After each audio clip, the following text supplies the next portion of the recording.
भगवत गीता से पूछोगे परमेश्वर कौन है तो जवाब मिलेगा कि श्री कृष्ण ही परमेश्वर है। और वहाँ आपको संत सूरदास जी, मीराबाई जैसे महान संत मिलेंगे जिन्होंने कृष्ण भक्ति में उस परम तत्व को प्राप्त कर लिया। आप शिव पुराण से पूछोगे कि परमेश्वर कौन है तो जवाब मिलेगा कि शिव ही परम तत्व है। और वहाँ आपको ऋषि मार्कंडेय जैसे महान ऋषि योगी ज्ञानी मिलेंगे जो कि परम शिव भक्त हैं। कुरान कहती है कि खुदा सबसे बड़ा है। और वहाँ आपको फरीद जी जैसे महान सूफी संत मिलेंगे जिन्होंने अल्लाह अल्लाह की धुन से उस परम तत्व को प्राप्त कर लिया। और गुरबानी भी आपको एक ओंकार का उपदेश देती है। तो सवाल है कि इनमें से सही कौन है और गलत कौन है।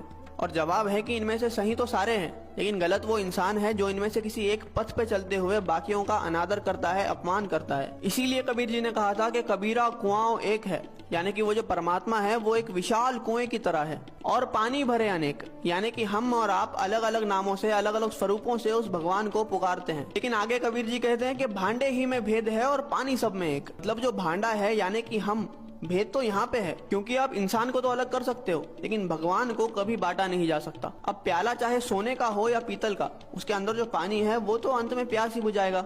लेकिन अगर हम इस बात पे लड़ने लग जाए कि किसका प्याला ज्यादा बेहतर है तो ना हम पानी पी पाएंगे और ना ही अपनी प्यास बुझा पाएंगे। जैसे दुनिया में हर जगह पे अलग अलग भोजन खाया जाता है, लेकिन हम कभी भी किसी और से जाकर इस बात पे तो नहीं लड़ते कि आप हमारी तरह भोजन क्यों नहीं करते, क्योंकि हमें पता है कि चाहे भोजन अलग अलग है लेकिन उसकी भूख और हमारी भूख एक जैसी है।